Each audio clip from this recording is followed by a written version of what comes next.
Welcome to today's CLA webinar. Today's topic is breaking ground, where to build your next laundromat. My name is Bob Neiman. I'm the editor of Planet Laundry magazine, and I'm going to serve as your moderator today.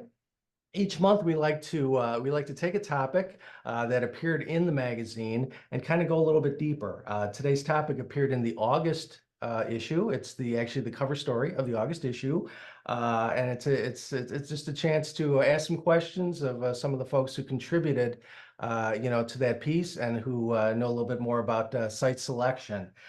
So I'm going to begin by asking our panel some questions. And then at the end, we can take your questions. So please feel free to type your question into the little question box on your screen at any time during this program. And at the end, time permitting, we'll take all of your questions.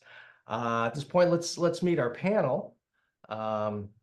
We have with us today Mike Blumberg of Tornado Express Laundry. Mike, thanks for being here. Appreciate it. Thanks for having me. Absolutely. And we also have Lee Williford of the Wash House chain in North Carolina. Lee, thanks for being here. Good afternoon, Bob. Thank you for having me. Oh, absolutely. Of course. So, Mike, I'm looking at you first. So let me pick on you first. I believe you have 4 or 5 stores. We have 4 stores in Dallas County, and we're hopefully closing on a 5th and projected opening of February 2025. They're fully attended stores. They do 30% of their volume in drop-off laundry and wash and fold, and the other 70% is vended. And they're in very similar style locations. Okay. Well, personally, what are the leading factors that you look for when you're looking for a location for a laundromat build out or a retrofit or a new construction? What are those factors that you look for? So we look for high density housing. So we want high density housing. And then we also want to be within a mile of some middle to upper income housing. So I know that's kind of contrary where, hey, we just want to be in a lower income demographic. Our stores in all 4 of them are almost the same demographic. It's high density housing. And then within a mile, there's, upper middle to upper income, single family homes. And so we capture a lot of vended business. We capture a lot of drop-off business. And typically that type of demographic has a fair amount of small, light commercial business, B2B type business. And so we capture that as well. Right. You're kind of in that in-between market where, like you said, you're capturing several different revenue streams. Yes. Yeah. So, whether it's salons, nail salons, beauty salons, health clubs, some short-term rental locations, and then, then the balance of our business is a strong vended business because we're in a high density housing area. Right. Now, is that commercial business? Does that represent a big chunk of your business, or what percentage would you say is that commercial stuff? I mean, there's commercial, there's drop off, and I think commercial's confusing. I mean, I would say it's B2B where we're doing, Airbnb, we're not taking 1,000, 2,000 pounds. It's 200 here, 100 here, but we have multiple types of accounts like that. And as a collective, our store collective, at least 30% of our business is drop off and pick up and delivery. So, and our store in Plano, it's probably 40%, B2B drop off, pick up and delivery. And our store in Dallas, it's maybe only 15%. Okay, great. Sounds like you're in some great locations. Lee, same question for you. First of all, how many stores is the Wash House chain up to these days? Well, we are about to run out of fingers and toes. We are working on number 40 right now. Wow. Fantastic. I love that. Well, what do you guys look for? What are the factors that you look for when you're considering a laundry location? Yeah, so we are a chain of fully self-service laundromats. We do not offer any pickup, delivery, wash, dry, fold services. That was a conscious decision that we made a while back. We just accepted the trade-off between perhaps additional revenue, um, just so that we could focus on our target customer. So her name is Angela, and Hmm. she is a minority female mother. And so we try to make sure that wherever we are going, we can serve her well. So some of the things that we look for are the things that we can't really change, and that's good demographics, which I'm sure we'll get into the nitty gritty of that. High traffic. So if we're going to be in business, we're not a business park in the back corner tenant or business model. So we want to have good visibility. So we want to be on a high traffic street that has really good ingress and egress.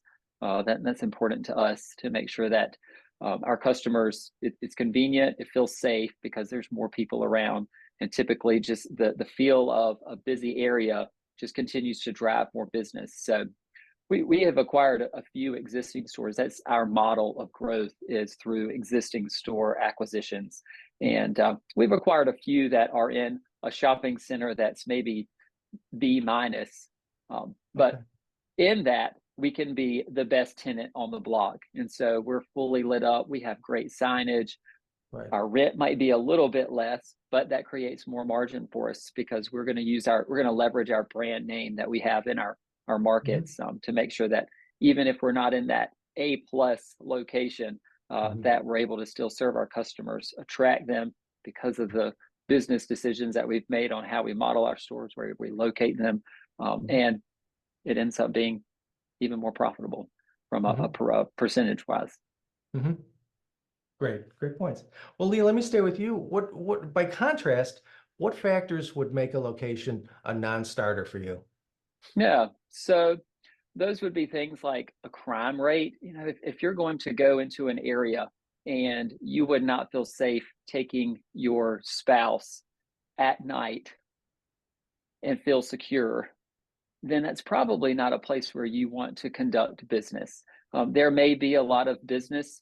There may be a lot of your target customer there. I know Mike was talking about kind of that sweet spot for them is on this high density, just on the edge of higher end. So there, in those markets, there may not be a crime level or a depressed area where a shopping center has gone from 20 years ago being this extremely successful, bright center of commerce to now it's dying. So you want to make sure that crime is being kept at a minimum. You want to make sure that if you're in a shopping center, you're in an area or an inn where a lot of new businesses are coming in. You have strong anchor tenants like yourself who are going to be there for years to come, and who have a business model that is going to continue to serve customers. Because what you want is foot traffic. So if you are looking at an area that has poor foot traffic or potentially poor foot traffic, that's going to affect your sales. And of course, years ago, I developed the Walmart rule, and I said, okay, Walmart's done all the demographic stuff. If they are not there or going there, then we won't. We've made one exception in the past few years, and that's one of our best stores. It just happens to be in a small town, and we're the only game in town. So that's pretty important. Interesting. Let Walmart do some of the homework for you. Yeah, or anybody. Yeah, you can tie yourself to a similar industry or a similar company, and just follow along. Yeah, that absolutely makes sense. Hey, Mike, same question for you. What would make you walk away from a deal? What factors of a site? So we're the same with what Lee, talked about. I mean, it's our employee safety. I mean, we've walked away from several deals that are in maybe a higher crime area. It's funny, Lee said, would you take your spouse? And I was talking to my wife earlier today, and I said, you know, would you let your wife go collect the money there? Mm. Right. And now you might not want to let your wife collect the money because it might not all come back to you the way it should. But, you know, that's the rule for Right. me is, hey, could my spouse, could she go collect the money that was there? You know, it has to be super safe. You know, none of our stores, knock on wood, have, you know, ever been broken into. We're, you know, in that, you know, that neighborhood that kind of is bordering, you know, working class with some, you know, upper income. And so you tend to have a higher police presence. You tend to have, you know, maybe a better uh, type of customer coming in there. And, you know, it's been really positive for us to just focus on our employee safety. We're fully attended. You know, our team locks up at night. They open up Mm. in the morning. You know, obviously we have a lot of cameras, but it's so important for us and for our team to feel safe. And so it's our guiding principle. If our team isn't going to feel safe, we don't want the store. Okay. Yeah, So that's that great. would be your key deal breaker, I guess. That's it. Yeah, Okay. safety. Mm. Okay. All right. Mike, and you know, Lee had brought up demographics a little bit. Mike, have demographic numbers or the demographic characteristics that you look for, have they changed? Have they shifted all in recent years? Or is it pretty much the same type of numbers and characteristics that you've always looked for? You know, I think our market is different than what Lee does because we have so much population here. Yeah. And so, you know, we could have you know, within 1 mile of our store could be 90,000 people. And so, you know, we have some really, you know, high density living here in Dallas. And so, you know, I would say for us, the demographics are, you know, changing in that, you know, we get a lot of upper income customers dropping off their laundry. Right. And it's really high margin business for us. You know, we talk about our store, and we should be better at TikTok, but we, you know, have women pulling up in G-Wagons, getting out, dropping off their clothes, and they do it every week. And they're so happy that, you know, and they treat our employees great, and they're just awesome customers to have. And so, you know, you've kind of, it's maybe not a just working class type of business. Maybe there's a bunch of other different areas you can serve, you know, within the community. Mhm. So we look at, you know, we don't necessarily look at, you know, strictly low income, but we Okay. do want to have that working class family as our base of self-service business. Right, right. Lee, how about you? Have the demographic numbers that the wash house looks for, have they shifted at all, or is it's still the same as it's always been? Yeah, they're always changing. So we have grown out of Eastern North Carolina, which is a very rural part of our state, and into kind of the more densely populated, highly populated areas in Central North Carolina. And so while our percentages stay pretty tight when we're looking at demographics, the number of people, the density of people that we're looking for now is what has changed for us. You know, we we grew up in 2 miles, if there were 5,000 people, that was awesome. And now, you know, our best store has 50,000 people within 2 miles, not quite the 90,000 in 1 mile there in Dallas. That would be pretty incredible. But yeah, so those numbers are what we continue to look at. Our target customer is still the same. You know, it's still Angela, and she has not changed all that much. But the areas that we are looking to grow into are a little bit more densely populated. But the percentages that we have looked at throughout the years in households that are renting, how many people per household, the income percentage per household, and one of my favorite, which is a female led household with children under 18, that still remains kind of a percentage overall in the area. Now we're Yeah. just looking for a little bit higher numbers. Yeah. Right. Right. Lee, what type of program do you use for demographics or demographic services? What Yeah, so how do you pull those? I, I use a company called Easy. It's EASI. I'm going to try to pull it up right here, and Hmm. they're very, very easy. Um, and a lot of what we do comes through the CLA. I know the CLA offers a lot of programs, so that's one benefit. Is that yes, that's exactly right. Somebody Right. just typed EASI. So Hmm. Google that. Use the CLA's website. You Hmm. can find demographic reports there. It's a great benefit to membership, Hmm. and there are different ways that you can look up demographics through whatever service you choose. Hmm. Our typical we just use radiuses, and those Hmm. are 1, 2, and 3 mile. And so we are looking for at least 15,000 people within that 2 mile radius. Now, mentioned before, sometimes we'll make an exception based on whatever that deal looks like that we're looking at. Or if Hmm. we're looking to go into a vanilla box or purchase a piece of property, it is. We went to make sure that within that 2 mile, there are at least 15,000 people around the Hmm. 50% renter mark, somewhere north of maybe 2.5 people per household. Hmm. Income typically looks like traditional bell curve, and so for us, the middle is the 50 to 75,000 dollars a year in household income. Okay. That's for us. I'm sure it's higher for Mike there in Dallas, in those markets that he's looking at to serve his customers. But Hmm. those are just a few that we really like. And EASI is a great place to select those. They have a few different levels. You can get as granular as you want. Don't get Hmm. bogged down in the details. Just Hmm. make sure that you're looking at total number of people, how many households, how many of those households are renting, maybe even what the rent rate is, how many people per household.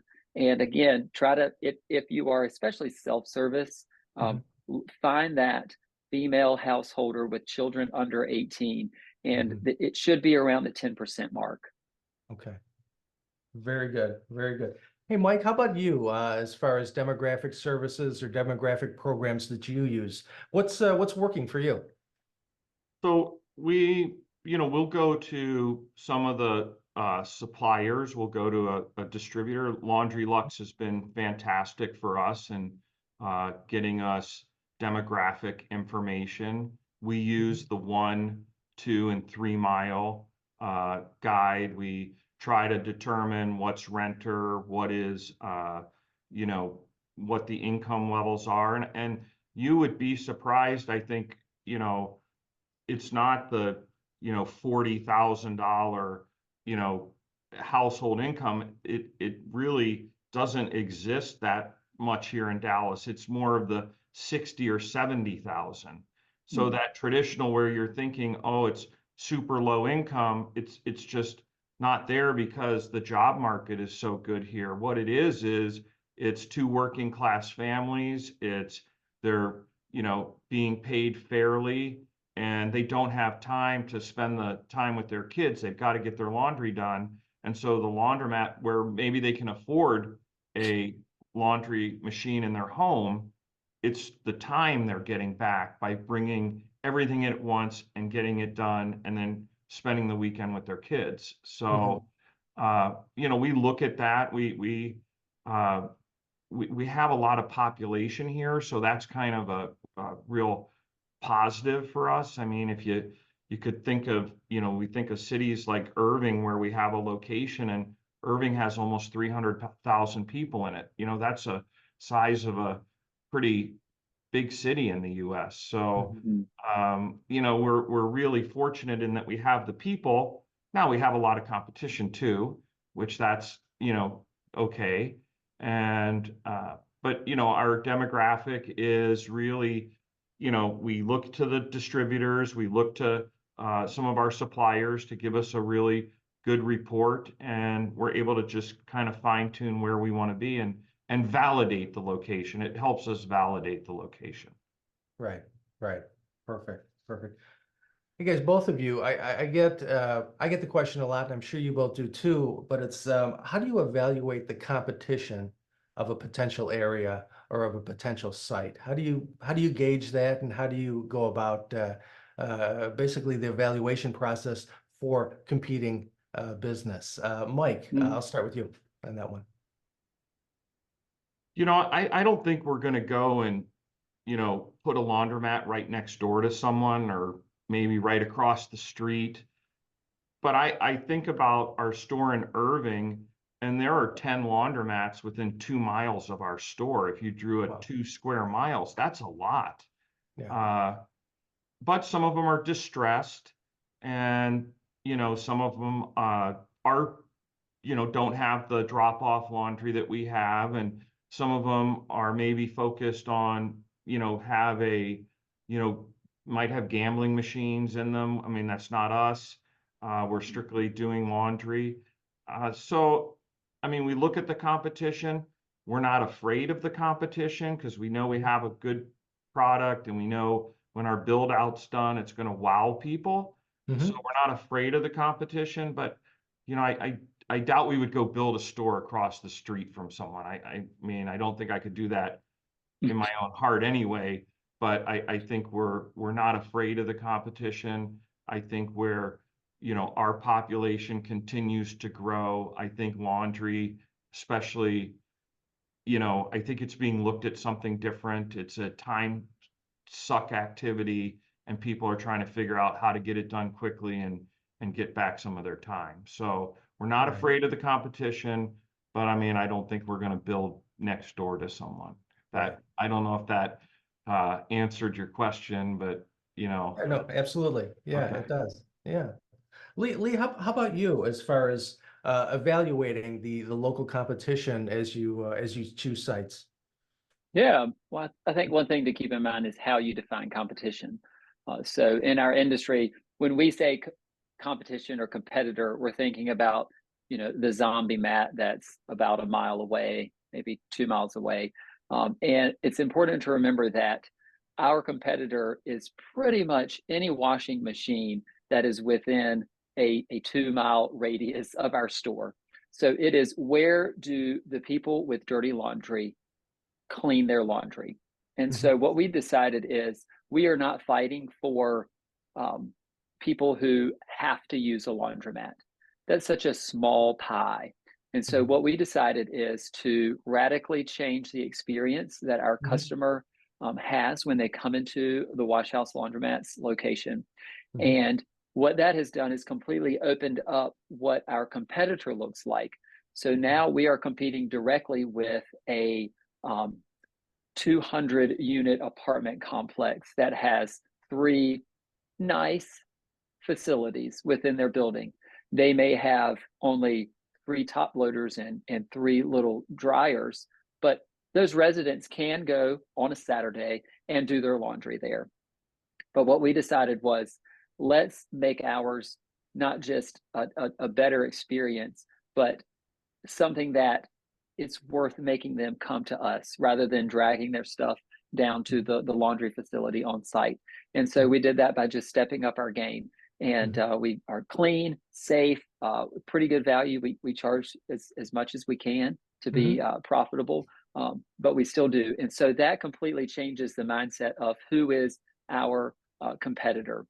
Mhm. So it in the mindset of direct competitor, like Mike said, we do not go and put in a location across from a direct competitor, another laundromat.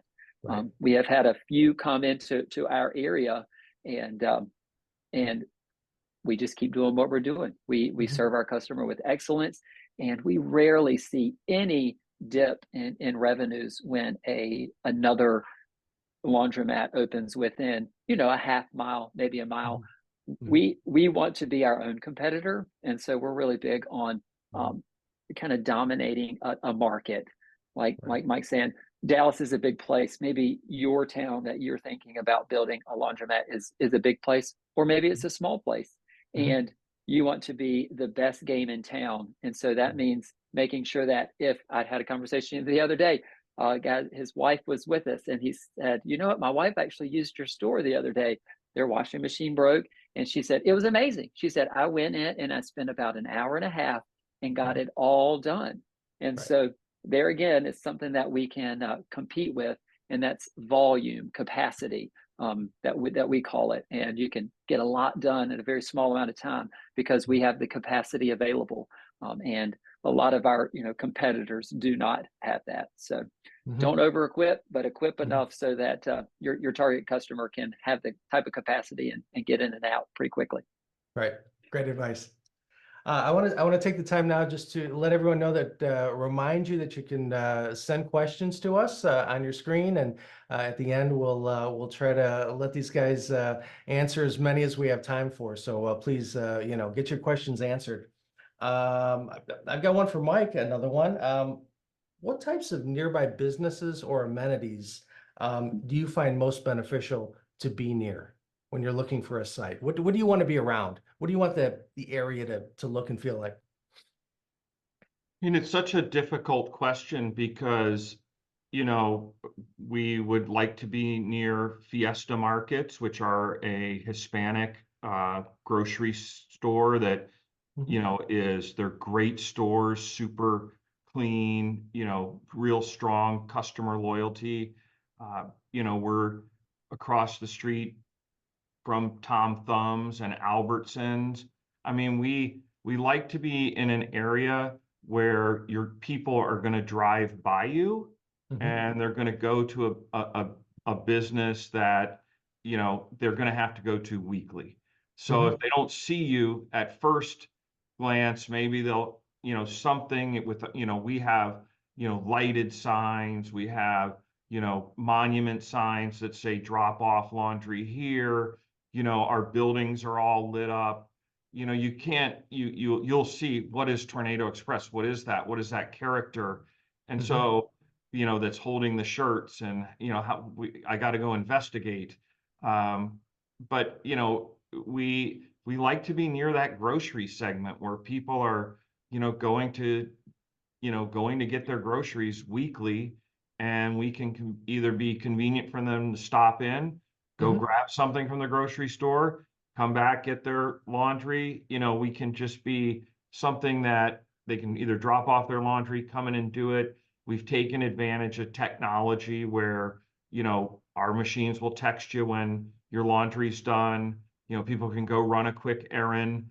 There's so much great technology out there that we've taken advantage of it, so that, hey, you can come in, put your laundry in, go run an errand for 10 minutes, and then come back, and the machine is going to let you know when your laundry's done. Awesome. Awesome. Very good. Great advice.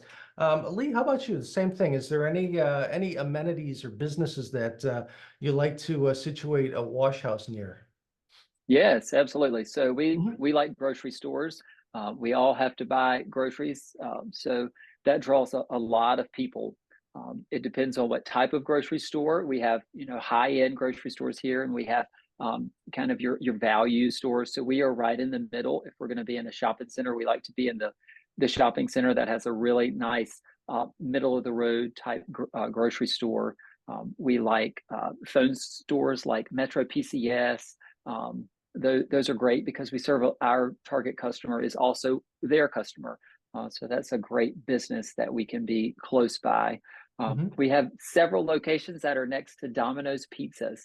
Those are typically in a nice strip center, which we like. And there's a lot of people coming in and out of a Domino's. And so when they're searching for, pizza online and they pull up Google and we're right there beside Domino's, we Right. love that. And so we Mhm. have some pretty high turn stores that are next to Domino's Pizza, which again is a national chain. And so they're not going to allow their stores to look bad or have a lot of riffraff, that can come along with the mindset of a laundromat. And so they Right. too have elevated kind of the safety and cleanliness of their space. And so we kind of ride that wave also. Um, but there are, I would say, just a few things that come to mind. You that you would not want to be next door to, and so those are anything that might be salacious or restricted with age, like in North Carolina, like alcohol or something like that. because you limit the amount of traffic that is coming in and out there.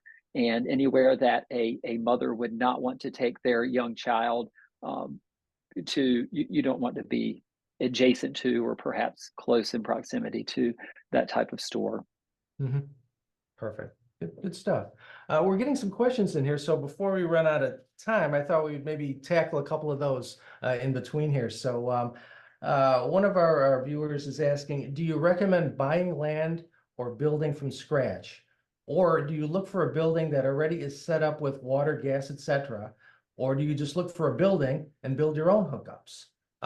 Mike, do you want to tackle that one? So I think Lee and I will have different answers on this because our models are a little bit different, and You never know. I'm envious of his model. We would love to own the building. We would love to own the property. We find it to be very difficult. We're not building from scratch. It's so expensive for us, especially here in Dallas. Our 4 stores have all been stores. They're fully remodeled. We go in and we completely remodel them. But for us, they have the infrastructure. And so we're not cracking concrete. We're not putting 400 amp panels onto the side of the building. Everything's there. They just have been extremely distressed. And we love that. The uglier and the more distressed, the better for us, because we know that we can do a lot with it. I don't think our economics would allow us to really buy a piece of property in Dallas, put up the building, and then go get the permitting and then do everything. It just, for us, it wouldn't work. And, I wish it would. We only own one of our buildings where of our 4 stores, and it's just sometimes it's unrealistic given the cost of the equipment, the cost of the finish out to actually also own the property. So we don't build from scratch, and it's just something that we can't afford to do. We look for distressed laundromats. We look for people that want to get out, and there are a lot of them for sale. So that's kind of the good part for us. And then we really put the tornado spin on them and really mint them out inside and make them a show place to do laundry. Perfect. Lee, do you want to give your thought on that? Of course. So one thing that I always remembered from business school was in entrepreneurship class, it was lease everything that you can, and the thought behind that was it helps you reserve capital. And so it really depends on what you as a laundromat owner and operator, your goal is. So if your goal is to preserve capital and grow as fast as you can with that cash flow that comes from in your laundromat, then what you're going to want to do is you're going to look to acquire an existing store, upfit it so that you can begin to attract not just the existing customer base, but new customer base, grow your cash flows, and then go and do it again somewhere else. If your goal is to invest into real estate so that maybe one day you sell the business and somebody rents from you, then yes, absolutely. What you want to do is you want to look for a property that has as much of the infrastructure as you need for a laundromat. So you have 400 amps, 1.5 inch water line, 4-inch drain. Those are the types of things that you want to make sure that either exist or are pretty reasonable to put in. There are a lot of people who just buy an unimproved piece of land and they go out and they spend a lot of time in the engineering phase, in the design phase, in the implementation phase, in the permitting phase. And that takes a lot of time. And so what you're not doing during that time is earning revenue. So if you think about, a race, if I start jogging, I'm going to get to the finish line a little bit sooner than you who's kind of sitting there at the start waiting for somebody to give you the approval so that you can get your business going. So depending on what your overall goal is should drive whether or not you're going to go and look for an existing laundromat that you can add value to. If you're going to look for vanilla space that has as many of the infrastructure pieces as possible. Or if you just want to be your own landlord and own one laundromat, then buy you a nice piece of property, build a beautiful, energy efficient building, and sit there and enjoy that for the next 20, 30, 40 years. Mhm. Perfect. Great, great. Next question. Someone's asking, how do you determine the capacity of the laundromat that you're building? Lee? Yeah, so I'm an Excel spreadsheet nerd, just in case you didn't know. So I use a spreadsheet that I've created. That's pretty easy for you to create. I'm sure ChatGPT would be happy to help you with that. But what you want to do is add up all of the poundage. So that's how we measure laundry in this industry. It's measured in pounds. So wash is always measured in dry pounds because people are adding dry clothes typically to the washing machine. And so if you add up all of the poundage capacity for each washer that you anticipate putting in your store, then that's sum is your wash capacity. And so we try to get about 1,000, 1,200 pounds of wash capacity in our stores. And our goal is to have at least 1.25 dryer capacity to washer capacity. Dryer capacity measures wet clothes. So it's a little bit different because people are putting wet clothes in a dryer. And so you just want to make sure that your capacity in dry can handle the capacity of the wash that's coming over to it.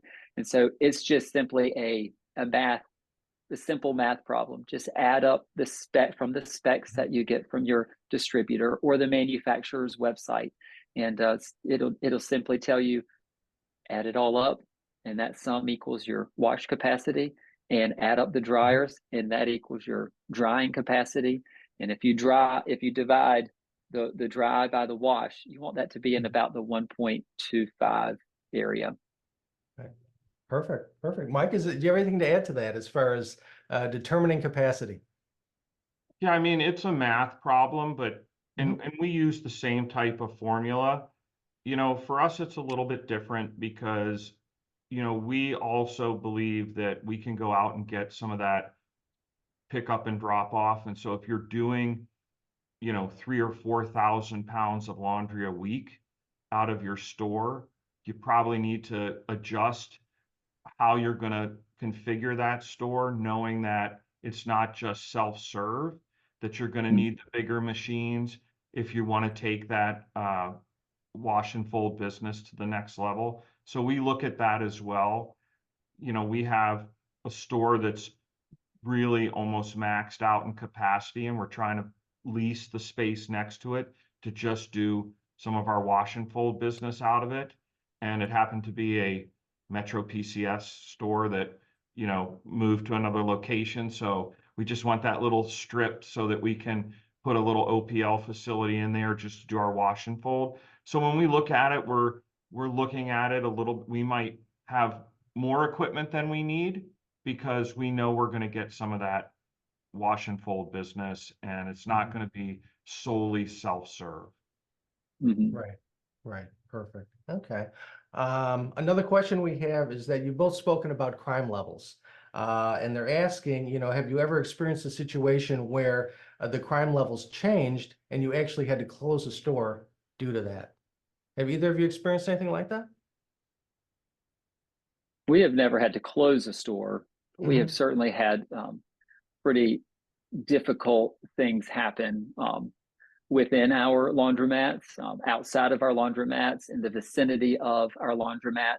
And so those are things that you're open, you're doing business, you're serving the customers in that area. And when something like that happens, we respond immediately. Our staff know that their safety is the ultimate concern. And so we train them on exactly what to do. Every store has a room. We call it the office. And so they make themselves safe in that office, call the police. And then after that, we typically will do some sort of promotion or send our customer service manager there to make sure that our customer base feels safe and secure. And again, that we've had it happen, you know, several times across our footprint with a few dozen stores. But fortunately, crime has never gotten to the point where we've had to close a store. Use the police as a good resource. There's typically some turnover and shifts and things like that. So unless you're in a very small town, you're probably not going to have a relationship with the local police officer who's on your beat. But they will know that you are a laundromat owner, you're a small business owner, you are looking to make sure that your area is safe, and so they'll work with you. They'll also provide plenty of free advice if you say, "Hey, look, what are 3 things that I can do to make sure that as we've had these incidents, that I can make sure my staff and my customers are safe," and they will tell you exactly what they've learned through their experience and through their training. So they're a great resource. Hmm. Mike, have you ever had a situation like that, or I mean, we've never closed a store. Our demographics, we have a store in Dallas where the neighborhood is got high density housing, and then the single family homes are really starting to gentrify. And Mhm. so, you have a really interesting mix of, working class families and maybe some starter families, and, they'll drop again, one's dropping laundry off, one is coming in to do their laundry. And so the gentrification, where you might think it hurt your business, it didn't really hurt our business. It just gave us another avenue to do a different type of laundry business instead of self-serve. Mhm. And, I think that, from a safety standpoint, we have an incredible amount of cameras. I mean, we've had the police come into our stores when there's been an accident in front of our stores and ask us, "Hey, can we look at the footage?" And we've, pulled up the footage and they can see exactly what happened. We're on a really friendly basis with the police. They know we're a small business, and they know some of our employees, and we haven't had to close the store because crime has gotten too bad. But I think maybe that question was geared at, what if it becomes too nice? Is there a way that, your business goes down because now it's not a lower or middle income Mm. self-serve person, but it's become too gentrified. Mhm. And I don't know the answer to that, but Mm. I know that there's going to be alternative people needing to do laundry in a different manner. Mhm. Right, Mm. right, very good. Mike, let me stay with you for this next question. Someone is asking, how does the cost of rent or the property purchase price factor into your decision to go with a site? I mean, we take the rent real seriously. We negotiate it real seriously.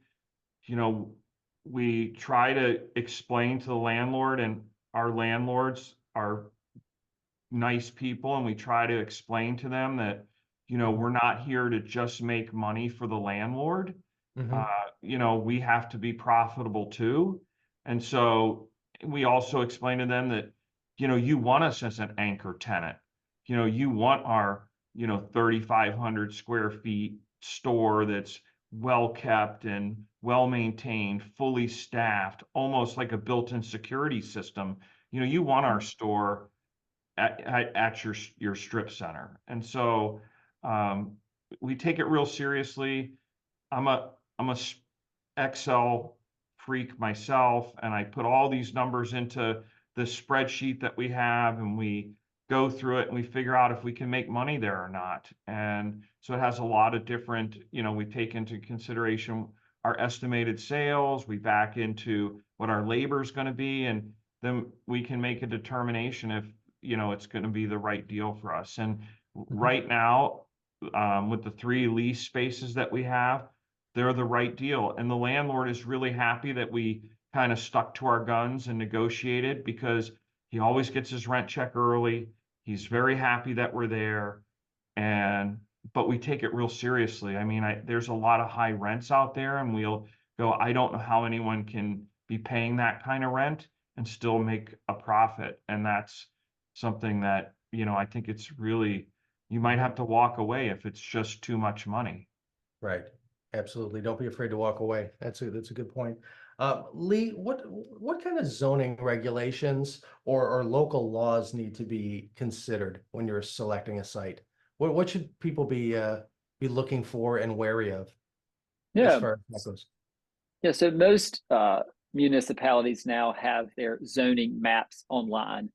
So you just want to make sure that you are in a commercial use zone and a commercial use that is not so uh, subdivided that your use is excluded. Mhm, Most just commercial highway are very broad for any sort of business to be conducted there. So mhm, if it is anything other than any sort of commercial zoning, you need to call the town or the city office and mhm, let them know, hey, look, I'm looking at this address and I want to know if a laundromat can be put there, a self-service laundromat or a laundromat that has, pick up, drop off, fully describe whatever your business is, to make sure that your usage can go into that space. mhm, Another big thing is impact fees. So if you go into a store that is not currently a laundromat and you have to increase the size of the water line coming in, you'll want to talk to the utility department. It's usually controlled again by the city itself, and ask them, okay, this is what's here. I need an inch and a half line.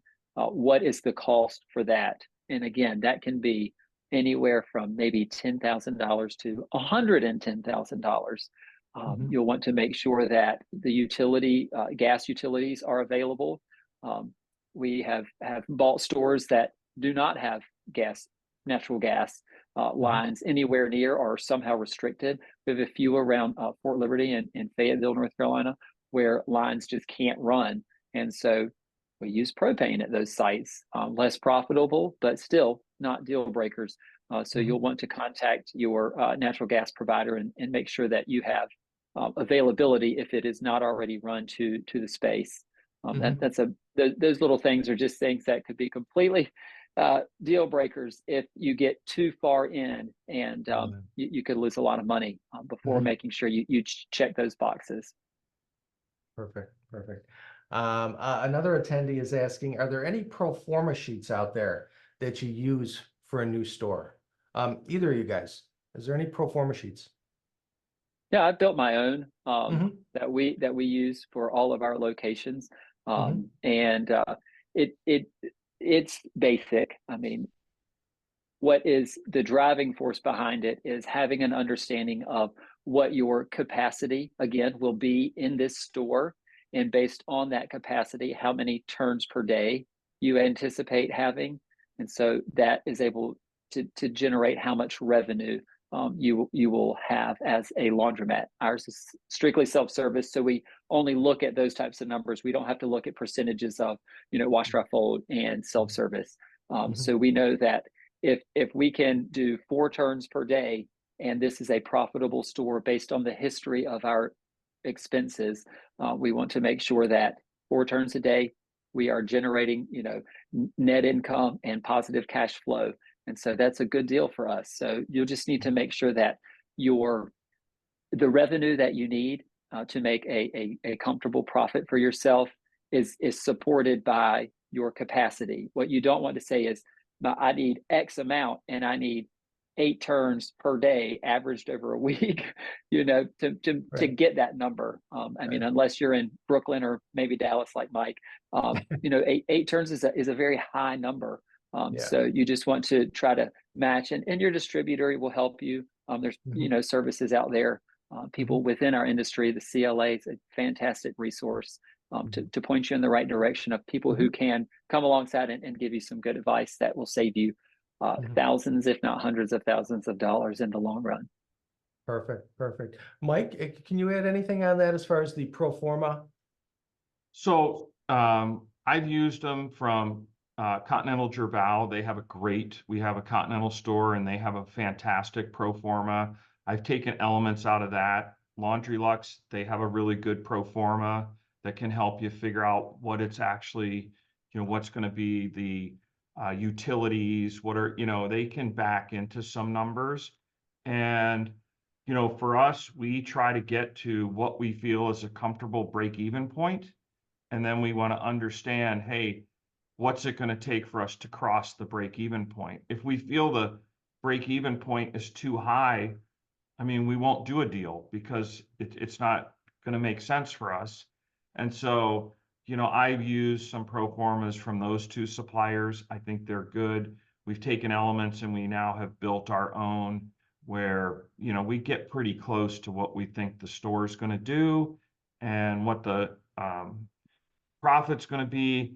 But more importantly, we're also looking at cash flow because the store can make a profit, but not cash flow. And so that's something that I think new store owners will go, gosh, I'm making all this profit, but I don't have any cash. And, there are some reasons for that. There's a difference between profit and cash flow. So we look at both of Yes. those pretty tight. Right, right. Perfect.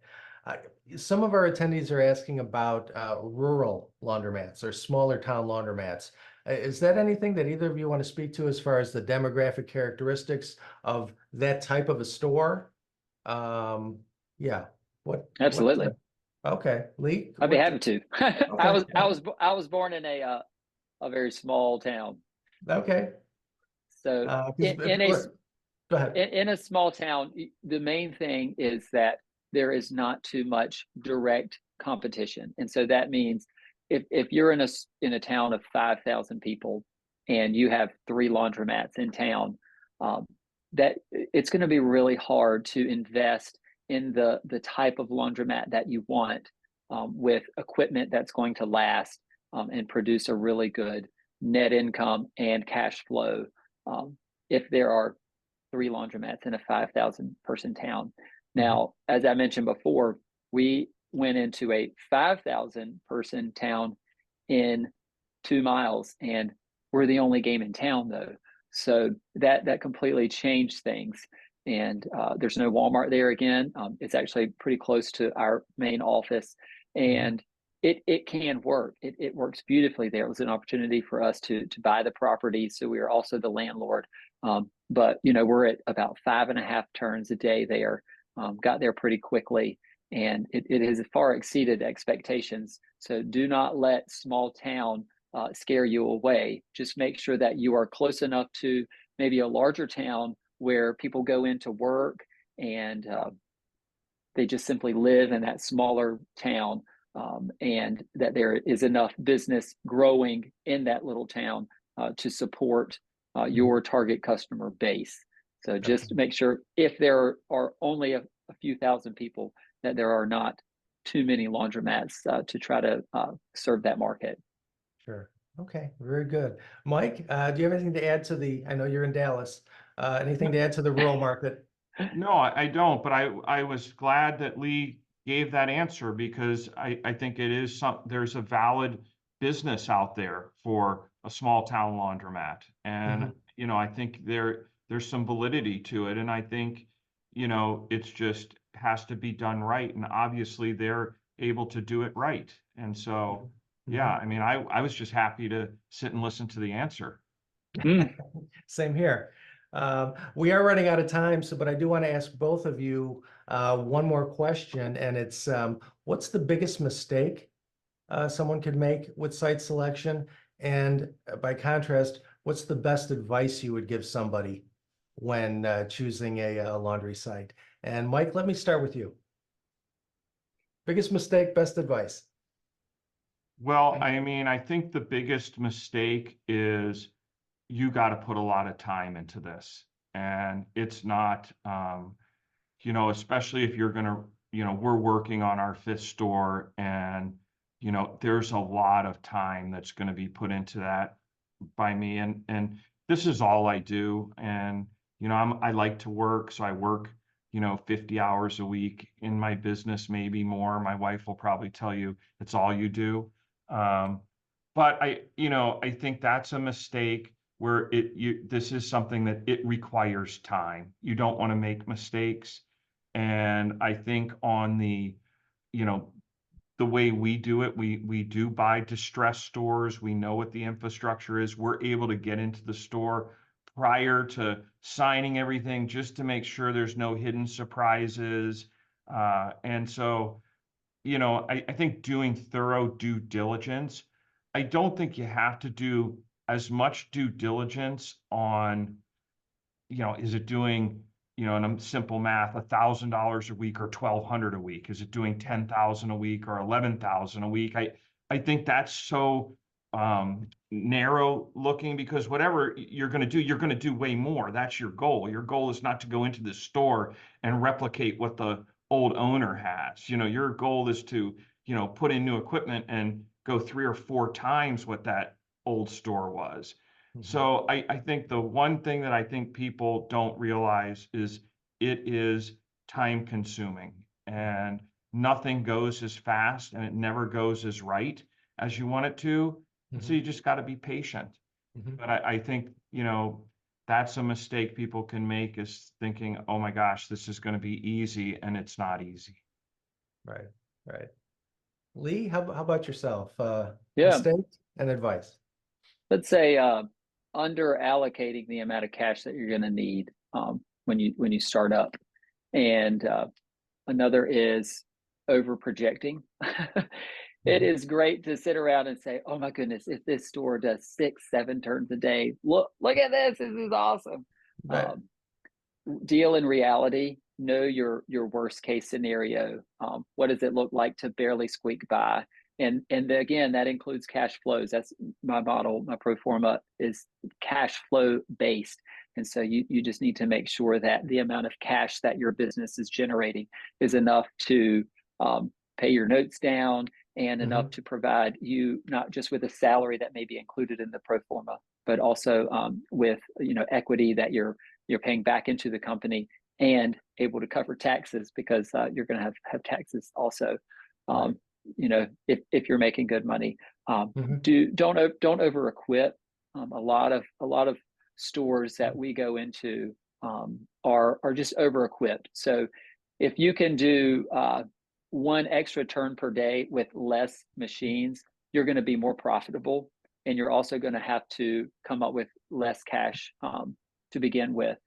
So just don't over equip. You can maybe build out your store so that you can add that backside of the last bulkhead once you get to the 6, 7, 8 turns per day, and you say, okay, now's the time to buy that last row of equipment to free up some space. So just be careful on those things. Yeah. Oh, great advice. Mike, Lee, thank you so much. This has been a pleasure. And I mean, we've got more questions than we have time to even answer, but this has been some great information. And I really appreciate your time today.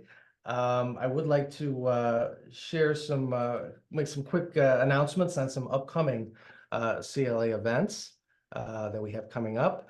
We've got a couple virtual events. We've got the Women's Laundry Network will be holding a virtual workshop on actionable commitments to create your ideal work-life integration. That's going to be on September 12th at 1 o'clock in the afternoon.